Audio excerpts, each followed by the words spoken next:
قرآن مجید میں ایک سورہ آراف میں 188 نمبر آیت ہے جس میں اللہ رب العزت جو بھی آپ کی دعا مانگنے سے ریلیٹڈ باتیں چل رہی تھی، تو اس سورہ آراف اگر آپ کھول کے پڑھ کے سمجھا دیں تو پلیز، اس میں اللہ رب سورہ العزت شاید اس طرح سے کہہ رہا ہے، سورہ آراف کی 188 نمبر آیت. سورۃ الاعراف میں آیا نمبر 188. ہاں اس میں کچھ اس طرح سے ہے کہ اگر میں اپنے لیے بھی کچھ کر سکتا ایسے کر کے کچھ ہے، اس کو پلیز سمجھا دیں. وہ آیا یہ نہیں کہہ رہا، دیکھیں کہ اللہ تعالیٰ کے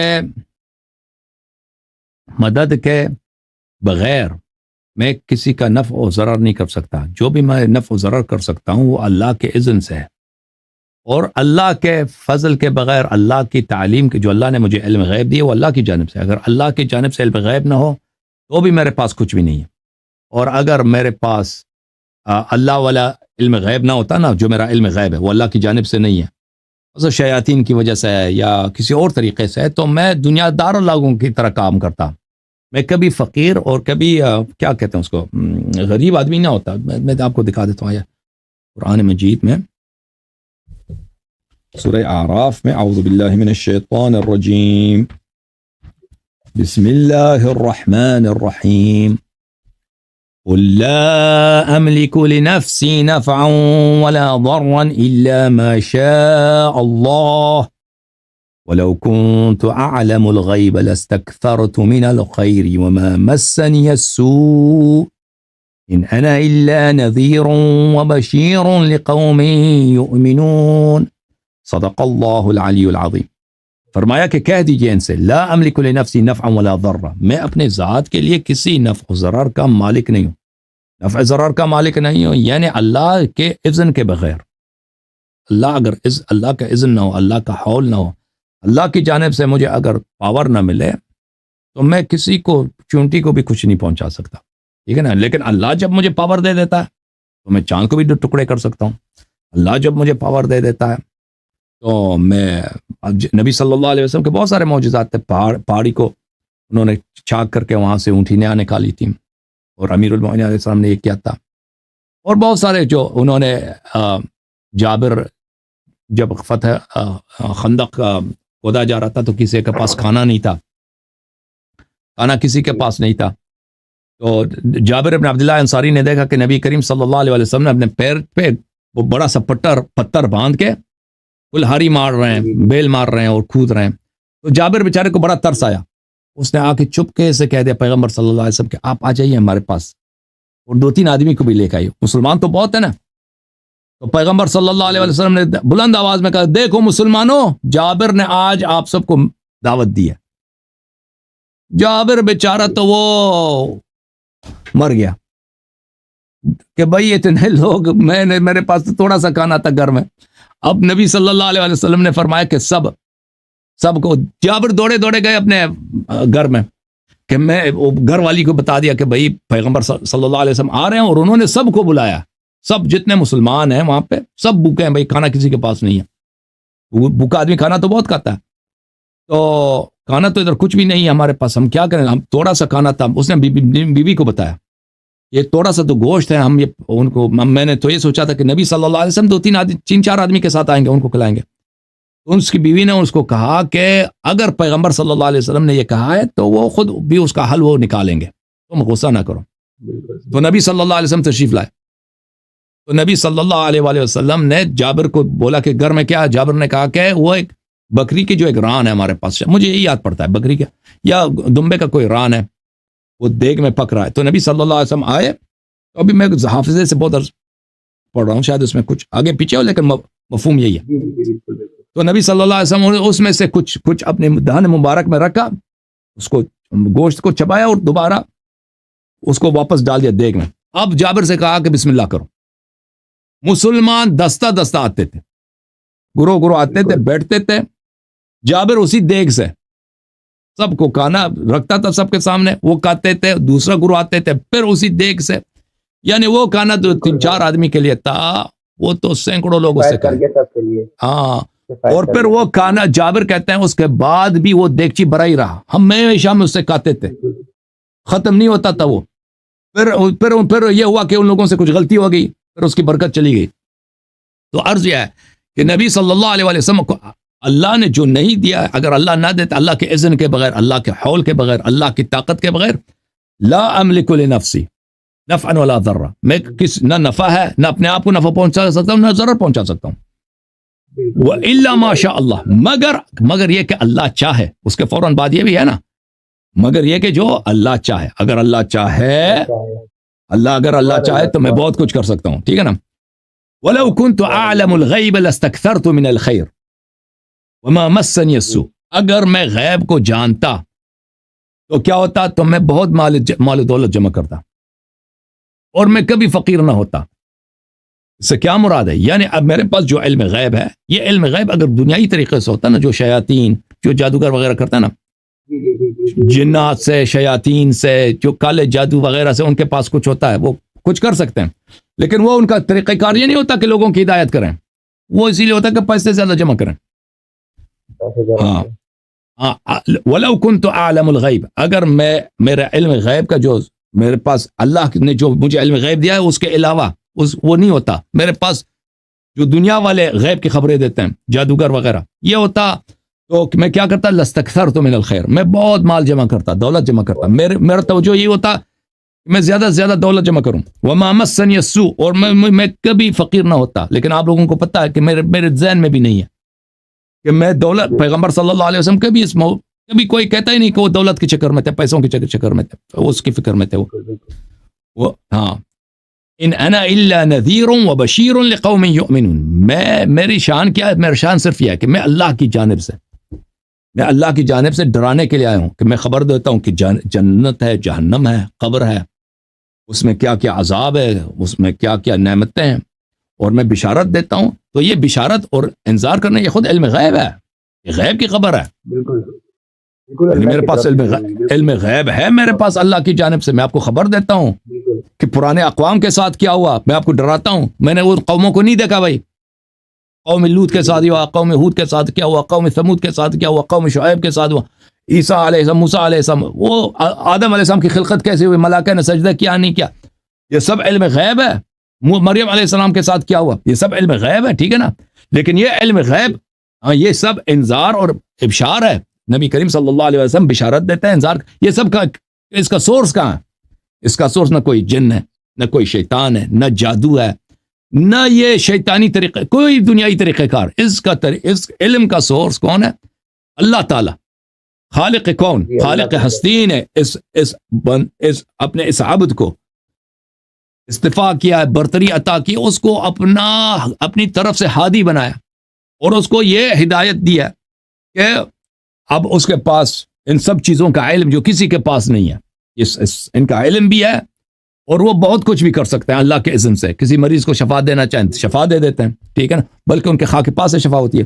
میں آپ کی خدمت میں یہ دکھاؤں، یہ بخاری کی جو روایت ہے، بخاری کی ایک روایت ہے. بخاری کی ساری روایت تو قابل قبول نہیں ہو سکتی نا. نہیں قبول نہیں ہے، لیکن میں وہ جو لوگ بخاری کی ساری کو مانتے ہیں نا، اس کے لیے ایک منٹ میں آپ کو دکھا دیتا ہوں. حضور، میں آپ کی جب یہ جو ڈیبیٹ ہوتی ہے یعنی مدد سے ریلیٹڈ، تو اس کے تعلق سے میں ایک دو لائن کی کوئی بات اگر کہنا چاہوں تو آپ کی اجازت ہوگی؟ بس میں یہ حدیث دکھاؤں پھر آپ کہہ دیں. ٹھیک ہے نا. یہ حدیث مجھے پڑھنے دو، ایک منٹ میں آپ کو دکھا دیتا ہوں. یہ دیکھو عزیزو، بخاری شعب دار حیات تراث العربی، کتاب چھپی ہے بیروت لبنان میں سنہ 2001 میں، صفحہ نمبر 1045، کتاب الطب، حدیث نمبر 5745. نبی کریم صلی اللہ علیہ وآلہ وسلم کس سے روایت ہے؟ عائشہ سے روایت ہے. نبی صلی اللہ علیہ وسلم مریض کو اس طرح کہتے تھے، مریضوں سے، بسم اللہ تربت ارضنا بریقت بعضنا، ہمارے زمین کی مٹی، ہماری زمین کی خاک، بریقت بعضنا، ہم میں سے کسی بھی ایک کی تھوک کے ساتھ،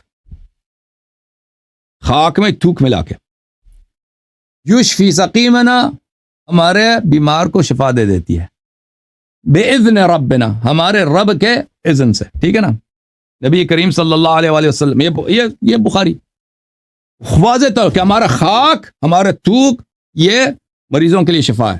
ٹھیک ہے نا. وہ خود نہیں، ان کا تھوک اور ان کا خاک پا مریضوں کا شفا. اب بولیں کیا کہہ رہے تھے؟ سبحان اللہ. جی حضور، میں آپ کی جو یعنی مدد سے ریلیٹڈ جو بھی ویڈیوز دیکھتا ہوں یا جو بھی آپ کے ڈسکشن ہم، دیکھتا ہوں، تو دیکھیے حضرت عیسیٰ علیہ السلام ہو یا حضرت موسیٰ علیہ السلام ہو، یہ جتنے بھی پیغمبر اس دنیا میں اللہ رب العزت نے بھیجے ہیں، وہ سب بڑے معجزات لے کے آئے، ہم، لیکن ہمارا عقیدہ یہ ہے کہ حضرت علی علیہ السلام رسول خدا صلی اللہ علیہ وسلم کے بعد سب سے اعلیٰ ہے سارے نبیوں سے، جی، کیونکہ رسول خدا کی نے من کنت مولا اور فہذا علی مولا کہہ دیا۔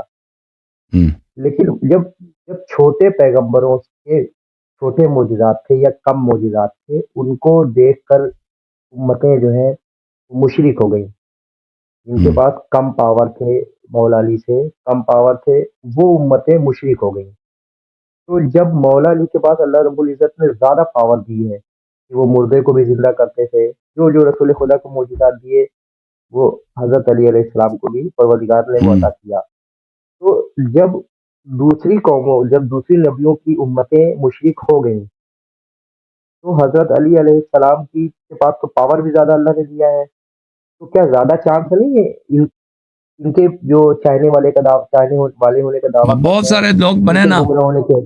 ائمہ طاہرین علیہم جی الصلوۃ والسلام، دیکھیں وہ اللہ نے جو حضرت عیسیٰ علیہ السلام کو جو معجزات دیے اس لیے نہیں دیے کہ لوگ ان کو دیکھ کے ان کو کہہ دیں کہ یہ اللہ یا اللہ کا بیٹا ہے، ٹھیک ہے، وہ مردہ کو زندہ کرتے تھے اور وغیرہ وغیرہ۔ اللہ نے ان کو یہ معجزات اس لیے دیے کہ لوگ ان کی تصدیق کریں، لوگ ایمان لائیں، تصدیق کریں کہ بھئی یہ جو کر رہا ہے یہ اللہ کی جانب سے اللہ کا نمائندہ ہے۔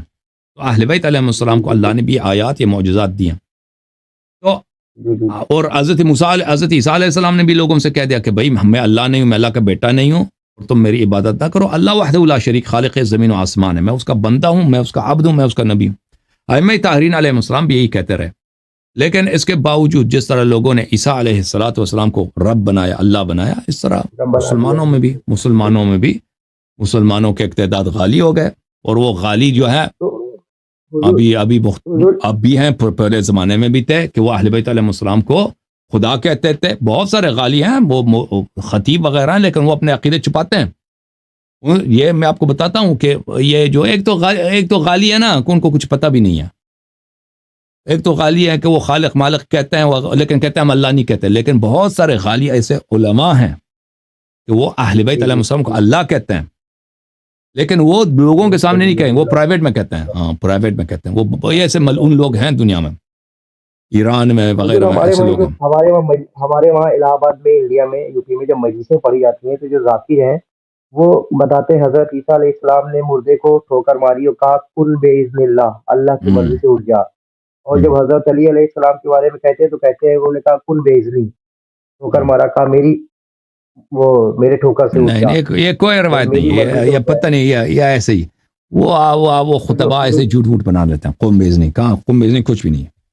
حضور کوئی ایک وہ دے دیجیے، کوئی ایک ایسا چیز دے دیجیے جس سے کہ ہم لوگ گناہوں سے، مطلب اس طرح کے گناہ سے بچ جائیں، کوئی ایک ایسی چیز اور بھائی جو یہ سارے پہلی لوگ سن بات رہے ہے، ہیں آپ کو۔ دیکھیں جو مولوی اس طرح کی باتیں وہ خطبہ کہتا ہے نا، وہ جلدی سے انہوں نے وہ کسی کتاب میں دیکھا نہیں ہے، قوم بیزنی وغیرہ، وہ ایک دوسرے سے سیکھ کر، ایک دوسرے سے سن کر، وہ کوئی کتاب، کوئی حدیث، کوئی روایت نہیں ہے، تو وہ ہے ہی جھوٹ۔ تو مطالبہ دلیل ان سے کرنا چاہیے کہ دکھاؤ قوم بیزنی کہاں ہے، کس کتاب میں لکھا ہے، پہلی بات۔ دوسری بات یہ ہے کہ امیر المؤمنین علیہ الصلوۃ والسلام نماز پڑھتے تھے، استغفار کرتے تھے، امیر المؤمنین علیہ السلام گریہ کرتے تھے، نماز پڑھتے تھے، روزہ رکھتے تھے، ان کا دعائے کمیل ہے ہمارے سامنے کہ وہ کس طرح اللہ تعالیٰ سے راز و نیاز کرتے تھے۔ اور امیر المؤمنین علیہ السلام رات کو سوتے تھے، امیر المؤمنین علیہ السلام کھانا کھاتے تھے، امیر المؤمنین علیہ الصلوۃ والسلام بیمار ہوتے تھے، ان کو تلوار لگی وہ شہید ہو گئے۔ بھائی اللہ شہید نہیں ہوتا، اللہ تعالیٰ کو نہ نیند آتی ہے، اللہ تعالیٰ کو نہ کھانے کی ضرورت ہوتی ہے، اللہ تعالیٰ نہ بچہ ہوتا ہے پھر بوڑھا ہو جاتا ہے، ٹھیک ہے نا۔ امیر المؤمنین علیہ السلام اپنے ماں کے پیٹ میں تھے، اور سبھی کہتے ہیں نا پیدا ہوئے، کہاں پیدا ہوئے؟ کعبہ میں پیدا ہوئے، کعبہ میں۔ اور ماں کے پیٹ میں تھے تو کعبہ میں پیدا ہوئے نا۔ اور اللہ تعالیٰ کا نہ ماں ہے، اللہ تعالیٰ نہ کبھی اللہ تعالیٰ کی پیدائش ہوئی ہے، اللہ تعالیٰ کا نہ والد ہے۔ امیر المؤمنین علیہ السلام کا والد ہے، ان کی والدہ ہے، ان کے بیٹے ہیں، ٹھیک ہے نا۔ ہاں وہ بچہ تھے ایک زمانے میں، پھر نوجوان ہوئے، پھر ان کی شادی ہو گئی، پھر بزرگ ہو گئے، پھر ان کی شہادت ہو گئی، ٹھیک ہے نا۔ یہ مخلوق کیا، یہ اللہ کا ایک مخلوق ہے اس کا ان کا قیاس ہم سے نہیں ہے. ہم نہیں کہتے کہ وہ بالکل وہ ایک معمولی آدمی تھے, اس طرح تو نہیں کہہ رہے, لیکن وہ اللہ نہیں تھے.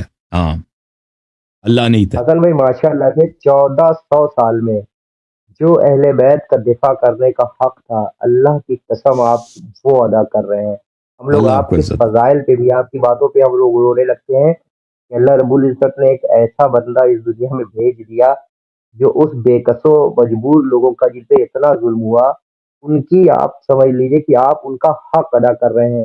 مطلب اللہ میرے کو عزت دوست ہے. یار ہیں, انہیں معلوم ہی نہیں تھا کہ اہل بیت سے کیا کیا ظلم ہوئے, اور رسول اللہ کے اپنے کو دوست کہنے والے لوگوں نے ان لوگوں پر اس طرح کے ظلم کیے ہیں. اللہ تعالیٰ آپ کو ہمیشہ خوش اور آباد و شاد رکھے. تھینک یو حضور سر, تھینک یو سر. سبحان اللہ آپ کو اللہ, جزائے ماشاء خیر. اللہ, بہت مہربانی یا علی مولا, ماشاء بہت اللہ, مہربانی میرے ماشاء بھائی. اللہ, اللہ آپ کو عزت دے. یا تھینک یو علی سر, مولا, تھینک یو یا سر. علی مولا. علیکم السلام, علیکم السلام. میرے محترم ناظرین, اب کافی ہے بھائی.